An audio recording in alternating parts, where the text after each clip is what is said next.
அசால்ட்டாக ஜெயிக்க வேண்டிய மேட்சை கடைசி வரை எடுத்துகிட்டு போய் நம்ம சிஎஸ்கே அணி வின் பண்ணியிருக்கு. என்னதான் மேட்ச் முடிஞ்ச உடனே அந்த அளவுக்கு ஒரு எக்ஸைட்மெண்ட்டோ ஹாப்பினஸோ இல்லைனாலும் ரொம்ப வருஷத்துக்கு அப்புறம் இந்த 2 பாயிண்ட்ஸ் நம்ம எடுத்திருக்கோம் இந்த அளவுக்கு ஹை ஸ்கோரை சேஸ் பண்ணி. அண்ட் இதுவும் ஒரு பாசிட்டிவ் சைன் ஃபார் சிஎஸ்கே. ரொம்ப நாளாக அந்த குரங்கு நம்ம முதுகுலேயே உட்காந்து சவாரி பண்ணிச்சு, அதை தூக்கி வெளியே தள்ளிட்டோம். அண்ட் இந்த மேட்ச் முடிஞ்சதுக்கு அப்புறமா எக்கச்சக்க கேள்விகள் நம்ம சிஎஸ்கே ஃபேன்ஸ் மத்தியில் இருக்குது. ஸோ அதை எல்லாத்தையும் ஒன்றா நம்ம இந்த வீடியோவில் டிஸ்கஸ் பண்ணலாம். நான் என்னோட தாட்ஸை ஷேர் பண்ணுறேன். அண்ட் அதே போல் உங்களோட தாட்ஸ் என்னன்றதையும் மறக்காம கீழே மென்ஷன் பண்ணுங்க. ரைட்டாவே இந்த காம்பினேஷன் இஷ்யூலேருந்தே ஆரம்பிச்சிடலாம். நம்ம டாஸ் வின் பண்ணுறதுக்கு அப்புறமா சேசிங் செலக்ட் பண்ணியிருந்தோம். அண்ட் இந்த மேட்ச் பார்த்தீங்கன்னா எக்ஸ்ட்ரா பவுலிங் ஆப்ஷனோட போகாமல் 5 மெயின் பவுலர்ஸோட மட்டுமே போயிட்டு எக்ஸ்ட்ரா ஒரு இம்பாக்ட் பிளேயராக ஒரு பேட்ஸ்மேன் எடுத்து வரதுக்கு பிளான் பண்ணியிருக்காங்க. அண்ட் இந்த மாதிரி ஒரு டிசிஷன் எடுத்தது சரிதான்றது என்னோட பர்சனல் பாயிண்ட் ஆஃப் வியூவாக இருக்குது கைஸ். ஆல்ரெடி பவுலிங் நல்லா ஸ்ட்ராங்காகவே இருக்குது, நல்லா பெர்ஃபார்ம் பண்ணிட்டு இருக்காங்க. பேட்டிங்கில் மட்டும் ஒரு இஷ்யூ இருக்கிற மாதிரி தெரியுது. ஸோ எண்ட் ஆஃப் த டே உங்களோட வீக்னஸ் அட்ரஸ் பண்ணுறதுக்கு நீங்கள் எக்ஸ்ட்ரா பேட்டரோட போறீங்க. ஸோ அதுதான் இந்த பாயிண்ட் ஆஃப் வியூவாக இருக்குது. அண்ட் இம்பாக்ட் பிளேயராக பிரசாந்த் வீரா தான் உள்ளே எடுத்துகிட்டு வரணுன்றது என்னோட தாட் ப்ராசஸில் நான் அப்படி தான் யோசிச்சிருந்தேன். அண்ட் அதுக்கேற்ற மாதிரி தான் சினாரியோவும் பிளே அவுட் ஆச்சு. பிரசாந்த் வீரா தான் கடைசியாக உள்ளே வந்தார். இது பவர் பிளேயில் விக்கெட் விழுந்துச்சுன்னா மேத்யூ ஷாட்டோ சர்ஃப்ராஸ் கானையோ உள்ளே இறக்கி விட்டுருக்கலாம், அதுக்கான வாய்ப்புகளும் இருந்துச்சு. பட் எண்ட் ஆஃப் த டே இதுதான் சரியான முடிவு. பிரசாந்த் வீரா தான் உள்ளே வந்தார் இந்த மேட்ச்சில்.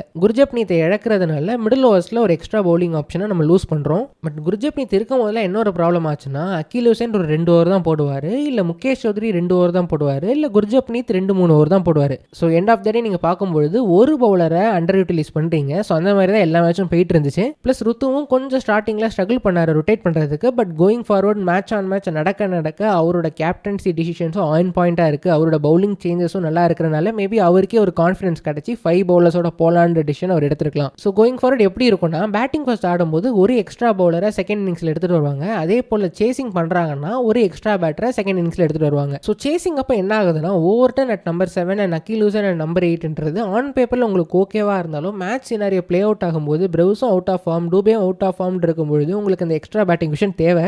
ஸோ அந்த மாதிரி சிச்சுவேஷன்ஸ் ஹேண்டில் பண்ணுறதுக்கு இதுதான் சரியான முடிவு. எந்த பவுலர் ஆடினாலும் கண்டிப்பாக அவங்கள மல்டிஃபேஸ் பவுலரை யூஸ் பண்ணுறதுக்கு ருத்து அண்ட் சிஎஸ்கே ட்ரை பண்ணி ஆகணும். அண்ட் முகேஷ் சௌத்ரியை அது மாதிரி பண்ண ஆரம்பிச்சிருக்காங்க. ஸோ அதுவே ஒரு நல்ல ஸ்டார்ட் தான். அண்ட் ஈவன் நான் நிறைய கமெண்ட்ஸ் பார்க்க முடிஞ்சது. முகேஷ் சௌத்ரி போட்டனால முகேஷ் சௌத்ரி நிறையா ரன் கொடுத்த மாதிரியும் என்னமோ ரன்ஸ் அப்படியே லீக் ஆன மாதிரி நிறைய பேர் பேசிகிட்டு இருந்தாங்க. அண்ட் குர்ஜப்னீத் ஆடி இருந்தாருன்னா கண்டிப்பாக ரன்னை கண்ட்ரோல் பண்ணியிருப்பான்ற மாதிரி நிறைய பேர் சொல்லியிருந்தாங்க. பட் பர்சனலி என்னை கேட்டிங்கன்னா நம்ம மேட்சில் நிறைய ரன் கொடுத்தது பவர் பிளே ஃபேஸில். பவர் பிளேயில் குர்ஜப்னீத் நம்ம யூஸ் பண்ணுறதே கிடையாது. ஸோ குர்ஜப்னீத் ஆடி இருந்தாலும் பவர் பிளேயில் போன ரன் போயிருக்கும் தான். So Mukesh Chowdhury and Akeal Hussain 2 பேருமே அவங்க கொடுத்த ரன்ஸை அவங்க குர்ஜப்னீத் இருந்திருந்தாலும் பவர் பிளேயில் கொடுத்துருப்பாங்க.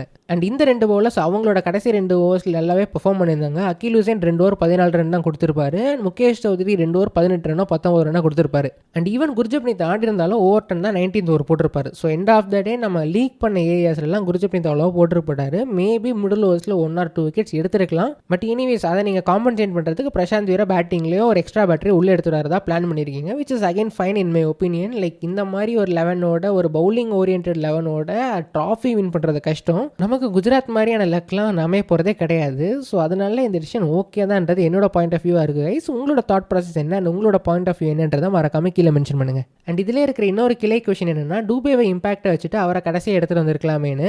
அங்கே தான் நம்ம மேனேஜ்மெண்ட்டோட பயம் with respect to CSK top order இருக்குன்ற மாதிரி தோணுது கைஸ். சப்போஸ் 3 ஓவர்லேயே 2 விக்கெட் விழுந்துச்சுன்னா அங்கே எனக்கு சர்ஃப்ராஸ் கான் தான் ஆடணும், இல்லை ஒரு மேத்யூ ஷாட் தான் ஆடணுன்ற டிசிஷனில் நம்ம மேனேஜ்மெண்ட் இருக்காங்க போல. அங்கே மட்டும் கொஞ்சம் கான்ஃபிடென்ட்டாக பரவாயில்ல, என்ன சிச்சுவேஷனாலும் பிரசாந்த் வீர் தான் என்னோட நம்பர் 8ன்னு அவங்க முடிவு பண்ணிட்டாங்கன்னா தாராளமாக டூபேவை வெளியே வச்சுட்டு பிரசாந்த் வீரை உள்ளே எடுத்துகிட்டு வந்துட்டு எக்ஸ்ட்ரா ஒரு பவுலிங் ஆப்ஷனாகவும் யூஸ் பண்ணிக்கலாம். ஸோ அந்த ஒரு டிசிஷனால் தான் டூபே உள்ளே எடுத்து வந்திருக்காங்க இந்த பிளேயிங் லெவனில். அண்ட் ருத்துக்கு டெஃபினட்டாக கிரெடிட்ஸ் கொடுத்தே ஆகணும் கைஸ். நிறைய மேட்சஸ் போக போக அவரோட கேப்டன்சி நல்லாவே இம்ப்ரூவ் ஆகிருக்கு. கேப்டன்சி ஆன் பாயிண்டாக இருந்திருக்கு. பவுலிங் ரொட்டேஷன்ஸும் நல்லா பண்ண ஆரம்பிச்சிருக்காரு. ஃபீல்ட் செட்டும் நல்லா பண்ணியிருக்காரு. அண்ட் 5 பவுலர் வச்சு நல்லாவே ரொட்டேட் பண்ண ஆரம்பிச்சிருக்காரு. ஸ்பின்னர்ஸை 4 ஓவர் கொடுக்கறதுக்கு ட்ரஸ்ட் பண்ணுறாரு இருக்கும்போது டெஃபினெட்லி அதுக்கு நம்ம பாராட்டி ஆகணும். அண்ட் இதெல்லாம் பார்க்கும்போது தான் ருத்து மோர் ஆஃப் கான்ஃபிடன்ஸ் ஓரியன்ட் கேப்டனோட தோணுது. லைக் என்ன சொல்ல வரேன்னா டேரெக்டாக ஒரு பிளேயரை பார்த்து இன்ஸ்டிங்டிவாக அவரை ஜட்ஜ் பண்ணாமல் அவர் கண் கூட அவரோட மேட்ச் கீழே அவரோட கேப்டன்சி கீழே ஆடினதுக்கு அப்புறமா அவர் நல்லா பண்ணுறாங்கன்னா அவரை நம்பி ட்ரஸ்ட் பண்ணி இறங்குறாரு. அண்ட் ஈவன் அதனால தான் அவரோட மகாராஷ்டிரன் டீமர்ஸை நிறைய ட்ரஸ்ட் பண்ணி டீமில் வச்சிருக்காருன்ற மாதிரி யோசிக்க தோணுது கைஸ். ஃபார் எக்ஸாம்பிள் போன வருஷம் பார்த்தீங்கன்னா முகேஷ் சௌத்ரி தான் கம்போஜுக்கு முன்னாடி ஆடினாரு. தென் எம்எஸ்டி வந்ததுக்கப்புறமா கம்போஜ் இறக்குனாங்க. பட் பரவாயில்ல கைஸ், இவ்வளோ இன்ஜுரிஸ்க்கு அப்புறமாவும் இந்த அளவுக்கு நல்லா டீசெண்டாக பண்ண வைக்கிறாங்கன்னா பண்ணியிருக்காங்கன்னா அதுக்கு டெஃபினெட்லி கிரெடிட் கொடுத்தே ஆகணும். அண்ட் இங்கே தான் இன்னொரு பாயிண்ட் எனக்கு தோணுது, சப்போஸ் முகேஷ் சௌத்ரிக்கு பதிலாக கலீல் அகமது ஆடி இருந்தாருன்னா இந்த டிசிஷன் எடுத்திருப்பாரான்றது எனக்கு தெரியல. பிகாஸ் முகேஷ் சௌத்ரி கொஞ்சம் எக்ஸ்ட்ரா பேஸோட போடுற பவுலர், ப்ளஸ் யார்க்கர்ஸும் நல்லா நெயில் பண்ணார், 2-3 யார்க்கர்ஸ் நல்லாவே லேண்ட் பண்ணார். ஸோ அந்த கான்ஃபிடன்ஸ்லாம் ருத்துக்கு இருந்தனால தான் இந்த டிசிஷன் எடுத்திருக்காருன்ற மாதிரி யோசிக்க தோணுது. பட் எனிவேஸ் நெக்ஸ்ட் இயர் அது தெரிய வரும். ரைட், இந்த மேட்ச் ஃபர்ஸ்ட் இன்னிங்ஸில் பார்த்தீங்கன்னா ஜாஷ் இங்கிலீஷ் வந்து பவர் பிளேலே போடவே முடியாத மாதிரி ஆடிட்டு இருந்தார் guys. All over the ground அடிச்சார். ஃபீல்ட் செட் எங்கே நிறுத்தினாலும் 2 பேர் தானே வெளியே நிறுத்த முடியும், வைக்காத இடத்துல வந்து பார்த்து கரெக்டாக ஸ்கோர் பண்ணிட்டு இருந்தாரு. ஸோ அங்கே நம்ம பவுலர்ஸை குறை செல்லவே முடியாது, என்ன போட்டாலும் அடிச்சிட்டு தான் இருந்தாங்க. பட் பவர் பிளே முடிஞ்சதுக்கப்புறம் நம்ம பவுலர்ஸ் செம்மையாக போட ஆரம்பிச்சாங்க. நூர் அகமது ஒரு எண்ணில் ஃபென்டாஸ்டிக்காக போட்டார். பட் ஆப்போசிட் எண்ணில் ஜேமி ஓட்டன் அவரோட கேமை கொண்டு வந்தார் கைஸ். சேப்பாக்கில் இந்த பவுன்ஸ் வச்சு எக்கச்சக்க விக்கெட்ஸ் எடுத்திருக்காரு. அதே போல் இந்த மேட்ச்லேயே அவரோட ஹை பேஸ் அண்ட் பவுன்ஸை ஹேண்டில் பண்ண முடியாமல் எல்எஸ்ஜி பேட்டர்ஸ் தடுமாறிட்டே இருந்தாங்க. பட் இந்த மேட்ச் ஒரு டே கேம்னால ஹை ஹீட்னால ஓட்டன் தடுமாறினார் கைஸ். அவரோட லாஸ்ட் ஓவர் ஒரு 17 ரன் போச்சு. அது எல்லாமே அவரால் எனர்ஜியே இல்லாமல் அவரோட ஹை பேஸ் ஷார்ட் பால் போட முடியாமல் தான் தடுமாறினார். ஆல்மோஸ்ட் 125 ஸ்லோயர் பால்ஸ் 135 தான் ஸ்பீட் போச்சு. ஸோ லாஸ்ட் 3 ஓவரில் கொஞ்சம் ரன்ஸ்லாம் லீக் பண்ணியிருந்தோம். பட் ஸ்டில் முதல்ல கொடுத்த ரன்னுக்கு கடைசியாக நல்லாவே கண்ட்ரோல் பண்ணிட்டாங்க. பட் ஸ்டில் அவங்க 200 ரன் ஸ்கோர் பண்ணிட்டாங்க. நம்ம சிஎஸ்கேன்னு 200 சேஸ் பண்ணி ஆல்மோஸ்ட் 6-7 வருஷம் ஆகிருச்சு. ஸோ அதனால எப்படி சேஸ் பண்ண போகிறாங்கன்ற மாதிரி நம்ம ஃபேன்ஸ் நிறைய பேர் யோசிச்சுட்டு இருந்தாங்க கைஸ். அண்ட் இங்கே தான் இந்த நிறைய கொஸ்டின் வந்துச்சு, எக்ஸ்ட்ரா குர்ஜப்னீத்தோட போயிருக்கலாமே, நீங்கள் என்ன தான் குர்ஜப்னீத் வச்சு போகாமல் இருங்க, 200 சேஸ் பண்ண முடியல, எக்ஸ்ட்ரா பேட்டரோட சேஸ் பண்ண முடியலன்னா ஐபிஎல் ஆடுறதுக்கு தகுதியே கிடையாது.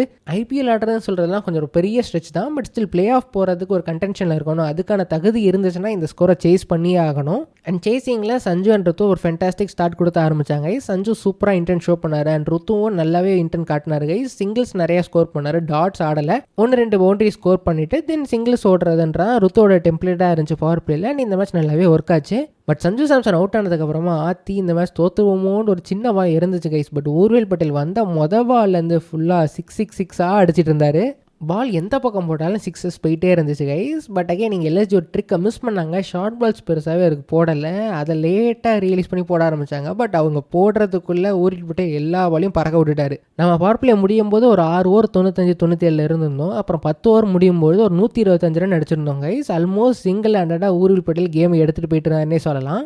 23 பாலில் 65 ரன் ஸ்கோர் பண்ணிவிட்டு அவர் அவுட் ஆனார். அந்த மொமெண்ட்டில் பார்த்தீங்கன்னா அந்த ஹீட்னால அவரும் கொஞ்சம் கஷ்டப்பட்டார். அதுக்கப்புறம் பவரும் இல்லை, கொஞ்சம் எனர்ஜி இல்லாதனால பெருசாக அவரால் 6 ஸ்கோர் பண்ண முடியல later on the innings. And அவரும் ஷாபாஸ் அகமது பால் அவுட் ஆனார். தென் இந்த பர்டிகுலர் சினாரியோவில் கார்த்திக் சர்மா நம்பர் 4 இறங்கினார். ரைட், இங்கே தான் நிறைய கொஸ்டின்ஸ் பார்க்க முடியுது. கார்த்திக் சர்மாவோட இன்னிங்ஸ் மோசமானது, அவர் ரொம்ப சுமாரானார், இல்லை அந்த மாதிரி நிறைய கமெண்ட்ஸ் பார்த்துருந்தேன். நம்ம அதெல்லாம் டிஸ்கஸ் பண்ணலாம். இதுதான் மேஜர் ஹாட் டாபிக் ஃபார் இந்த சிஎஸ்கே மேட்ச்.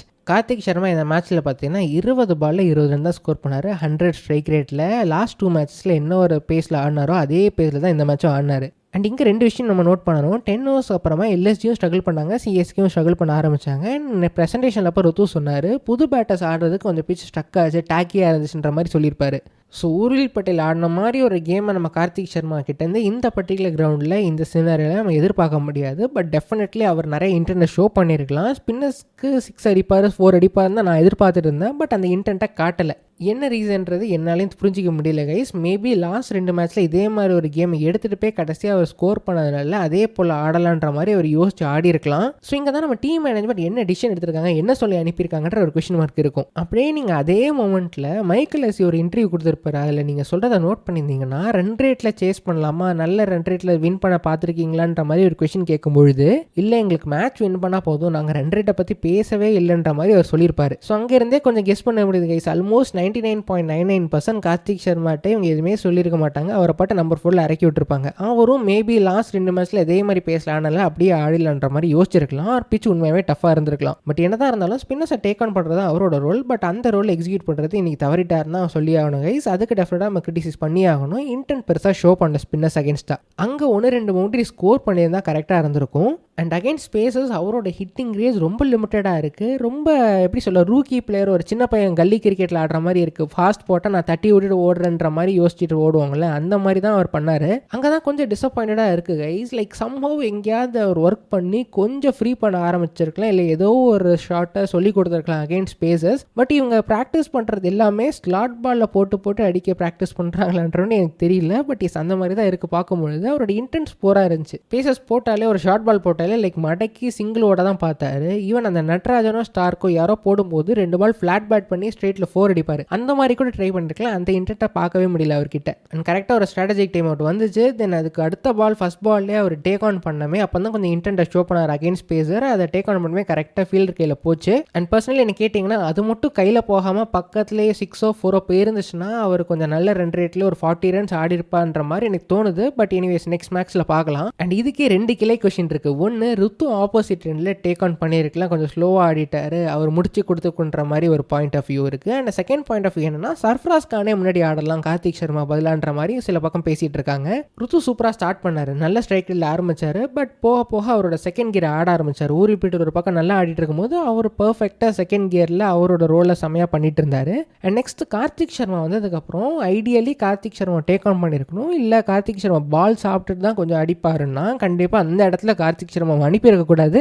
ஐடியலி எப்படி இருந்திருக்கணும்னா, கார்த்திக் சர்மா கொஞ்சம் டைம் எடுக்கிறாருன்னா பேட் பால்ஸ் போடும்பொழுது சஞ்சு சாம்சன் ஸ்கோர் பண்ண மாதிரி ருத்து அடிச்சிருக்கணும். ருத்து அந்த மொமெண்ட்டில் லூஸ் பால் போட்டாலும் சரி, லைக் ப்ரீஃபிக்ஸ்டாக சிங்கிள் தான் தட்டணுன்ற மாதிரி ஒரு டிசிஷன் எடுத்திருந்தாரு. ஸோ அதனால கார்த்திக் சர்மா வித் ருத்துராஜ் கெய்க்வாட்ன்ற காம்பினேஷன் நல்லா ஜெல் ஆகலை. கார்த்திக் சர்மாவும் அடிக்காததுனால ருத்துவும் போகாததுனால ஒரு பக்கம் ரொம்ப ஸ்ட்ரக் ஆன மாதிரி தான் இருந்துச்சு அந்த பார்ட்னர்ஷிப்பே. அண்ட் அகைன் இதை நான் வீடியோ முன்னாடி சொன்ன மாதிரி ருத்து மோர் ஆஃப் கான்ஃபிடன்ஸ் பேட்டர்ன்ற மாதிரி சொல்லியிருந்தேன். லைக் ருத்துக்கும் இந்த பேட்டிங்கில் என்ன பண்ணல கான்ஃபிடன்ஸே இல்லை. ஸோ அதனால தான் அவர் இந்த மாதிரி கேம் ஆடிட்டு இருக்காருன்றது எனக்கு ஆல்மோஸ்ட் ஓரளவுக்கு புரிஞ்சிக்க முடியுது கைஸ். அண்ட் ஈவன் ஸ்டார்டிங்கில் ஒரு மேட்ச்சில் நானே இவ்வளோ கிட்ட வந்து சர்ப்ரைஸ் ஆனன்ற மாதிரி சொல்லியிருப்பாரு. Like I think Prashant Veer ஒரு 40 ரன் ஆர்சிபி அகேன்ஸ்ட் ஸ்கோர் பண்ண மேட்ச்னு நினைக்கிறேன். அதில் சொல்லியிருப்பாரு நானே சர்ப்ரைஸ் ஆகிட்டேன் இவ்வளோ கிட்ட வருவோமேன்னு. ஸோ அவருக்கு சுத்தமாக நம்பிக்கை இல்லை, எங்கே அடித்து அவுட் ஆயிடுவோமோன்ற பயத்திலே ஆடிட்டு இருக்காரு. அது டெஃபினட்டாக நல்லதுக்கு இல்லை அவருக்கும் சரி டீமுக்கும் சரி.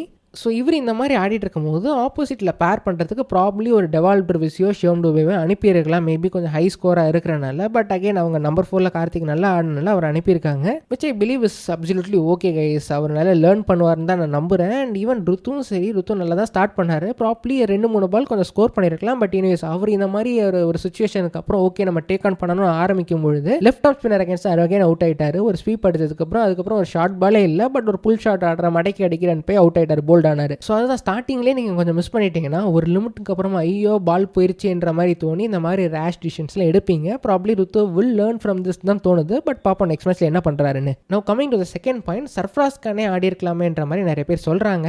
பட் இங்கே ப்ராப்ளம் என்னன்னா, இந்த மாதிரி மேட்ச் ஆன் மேட்ச் நம்ம பார்க்க ஆரம்பித்தோம்னா யாரையுமே நம்ம கண்டினியூஸாக ஆட முடியாது. ரைட், ஊர்வில் பட்டியல் இன்றைக்கி ஒரு 60 ரன் அடிச்சாரு, நல்லா பண்ணியிருந்தாரு. சப்போஸ் ஒரு 3 மேட்ச் நல்லா பண்ணானா உடனே 4வது மேட்ச் ஊர்வில் பட்டியலையும் ஆடுறாரு, சர்ஃப்ராஸ் ஆடி இருக்கலாமே நம்ம கேள்வி கேட்க முடியுமா? ரைட், சர்ஃப்ராஸ் கான் இந்த மேட்ச் நல்லா பண்ணியிருப்பாருன்னு வச்சுக்கோமே. பிச்சு கொஞ்சம் டேர்ன் ஆகுதுன்னு வச்சுக்கிட்டிங்கன்னா நம்ம சர்ஃப்ராஸ் கான் எந்த லெவலில் ஸ்பின் ஆடினார், எவ்வளோ ரேஷாக ஆடினார்ன்றதை நம்ம பார்த்துருந்தோம். லைக் க்ளீனாக டிஃபெண்டே பண்ணலை, சும்மா ஒரு ஏனோ தானோ டான்ஸ் ஆடின மாதிரி ஆடிட்டு இருந்தார் கை. ஸோ அந்த லெவல் ஆஃப் கான்ஃபிடன்ஸ் பிச்சு ட்ராக் டேர்ன் ஆச்சுன்னா, கிரிப் ஆச்சுன்னா, ஸ்லோவாக இருந்துச்சுன்னா அவர்கிட்ட இருந்து கிடைக்காது. ப்ளஸ் கிரவுண்டும் பெருசாக இருக்கும்பொழுது பால் கிரிப் ஆச்சுன்னா அவரால் கிரவுண்டை கிளியர் பண்ண முடியாது கைஸ். இதுதான் நிதர்சனமான உண்மை. எதர் அவர் பவர் பிளேல இறக்கி விட்டு ஊர்வில் பட்டேல் ஆடின மாதிரி ஆட வைக்கணும், இல்லை கடைசியாக பிச்சு கொஞ்சம் சின்னதாக இருந்துச்சு, ஐ மீன் கிரவுண்ட் கூட சின்னதாக இருந்துச்சுன்னா மேபி ஃபினிஷ்டாக யூஸ் பண்ணலாம். ஸோ வேறு ஆப்ஷனே உங்களுக்கு இல்லை. ஸ்பின் நல்லாவே ஆடுறாரு Karthik Sharma, somehow pace game மட்டும் இம்ப்ரூவ் பண்ணணும். ஸோ சீலிங் வைஸ் பார்த்தீங்கன்னா இதுக்கப்புறம் அவருக்கு கேம் குறையாது, மேலே தான் ஏறப்போகுது. ஸோ நீங்கள் உங்களோட ஆப்ஷனில் நம்பிக்கை வச்சு இறங்கி தான் கைஸ். இதுக்கும் இந்த 14 கோடிக்கும் சம்மந்தம் இருக்குன்ற மாதிரி எனக்கு தோணல. அவங்க கார்த்திக் சர்மா நல்லா ஆடுவார்ன்ற நம்பிக்கையில் எடுத்திருக்காங்க. முதல்ல அவர் ஒழுங்காக ஆடலை, டக்குன்னு சர்ஃப்ராஸ் நல்லா பண்ணதுனால அப்படியே சர்ஃப்ராஸுக்கு சான்ஸ் போச்சு. அப்படி இல்லைனா கார்த்திக் சர்மா தான் கண்டினியூஸாக எல்லா மேட்சும் ஆடி இருப்பார்ன்ற மாதிரி தான் எனக்கு தோணுது கைஸ். அண்ட் அகைன் ஒரு ஹை ஸ்டேசிங்கில் இப்போ தான் வந்திருக்காரு. மேபி செகண்ட் மேட்ச்சில் நல்லா பண்ண வாய்ப்பு இருக்குது. அண்ட் மேனேஜ்மெண்ட் சைட்லேருந்து சில இன்புட்ஸ் கொடுத்து அனுப்புனா மேபி பெட்டராக பண்ணுவார்ன்ற நம்பிக்கை எனக்கு இருக்குது. அண்ட் இவரோட கேம் ஏன் இன்னும் க்ரூஷியல்னா, நீங்கள் பிரபு ஸ்பின் ஆடுறத பாருங்களேன் கைஸ். ரீசன்ட் கேம்ஸில் நிறையாவே ஸ்பின்னுக்கு அவுட் ஆகிறத பார்க்க முடியுது. லைட்டாக டாஸ் பண்ணி போட்டாலும் சரி, ஸ்லாட்டில் ஐ மீன் ஃபுல் லென்த்தில் போட்டாலோ அவர் டக்குன்னு தூக்கி அடிக்கிறேன்னு பாலை மிஸ் பண்ணிடுறாரு. ஃப்ரீக்வெண்ட்டாக இந்த டிஸ்டன்ஸில் பார்க்குற மாதிரி எனக்கு ஒரு ஃபீல் இருக்குது. அண்ட் ஈவன் அவரோட கேம் அகேன்ஸ்ட் பேஸஸ் தான் கொஞ்சம் இம்ப்ரூவ் ஆகிருக்கு, கொஞ்சம் நல்லா பண்ணுற மாதிரியும் தோணுது. ஃபார் எக்ஸாம்பிள் அந்த ஹை பேஸ் ஷார்ட் பால் நான் சொல்லலை, இன் ஜென்ரல் பேசஸ் போட்டாங்கன்னா கம்பேரிட்டிவ்லி அகேன்ஸ்ட் ஸ்பின்னர்ஸ் பேசஸ் அகேன்ஸ்டாக நல்லா பண்ணுற மாதிரி ஒரு feel recently. And even Urvil பட்டேலுக்கும் அதே தான் சொல்லுவேன். அவர் ஸ்பின் போட்டார்னா கொஞ்சம் அவுட் ஆகிற மாதிரி ஒரு ஃபீல் இருக்குது, பட் பேசஸ் போட்டார்னா அவர் பிளந்துடுறாரு. அண்ட் ஈவன் அதுவே ஷார்ட் பால் போட்டு அவுட் ஆகியிருப்பார். ஸோ அது செகண்டரி, பட் ஸ்டில் சொல்கிறேன். ஸோ இந்த மாதிரி டீம் ஃபுல்லாக இருக்கும்போது பர்சனலி கார்த்திக் சர்மாவோட ரோல் இன்னும் பெருசாக எனக்கு தெரியுது. ஸோ நான் அவரை டெஃபினட்டாக பேக் பண்ண தான் செய்வேன் கைஸ். ரைட், மேட்ச் ரொம்ப க்ளோஸாக போயிட்டு இருந்துச்சு. அண்ட் ஃபைனலி இம்பாக்ட் பிளேயராக பார்த்தீங்கன்னா பிரசாந்த் வீரா உள்ளே எடுத்துருந்தாங்க, சர்ஃப்ராஸ் கான் உள்ளே எடுத்துகிட்டு வரல. அண்ட் இந்த மொமெண்ட்லேயே நிறைய பேர் சர்ஃப்ராஸ் கான் தான் ஆடி இருக்குன்ற மாதிரி சொல்லியிருப்பாங்க. அகைன் கைஸ், பெரிய கிரவுண்டில் பிச்சு கிரிப் ஆச்சுன்னா சர்ஃப்ராஸ் கான் கிளியர்ன்றது நம்ம எஸ்ஆர்எஸ் மேட்ச்லேயே பார்த்துருந்தோம். ப்ராப்ளி அந்த சிச்சுவேஷனில் ஓவர் டர்னை புஷ் பண்ணிவிட்டு பிரசாந்த் வீரா அப்புறம் அனுப்பியிருக்கலாம். பட் ஸ்டில் அவங்க பிரசாந்த் வீரா பேக் பண்ணதை பார்க்கும்பொழுது இன்ட்ரெஸ்டிங்காக தான் இருந்துச்சு. அண்ட் இந்த மேட்ச்லையும் பிரசாந்த் வீரோட அந்த ட்ரைட்ஸ்லாம் பார்க்க முடியுது. க்ளீனான பேட்ஸ்விங் இருக்குது, அட்லீஸ்ட் ஸ்லாட்டில் பால் போட்டார்னா அழகாக பொழந்துடுறாரு. அண்ட் ஜஸ்ட் அவரோட பேட்டிங் பார்க்கும்போது ஏதோ ஒரு ஃபீல்டு இருக்குது, இந்த பையன் முடிச்சு கொடுப்பான்ற ஒரு சின்ன நம்பிக்கை கொடுக்குறாரு.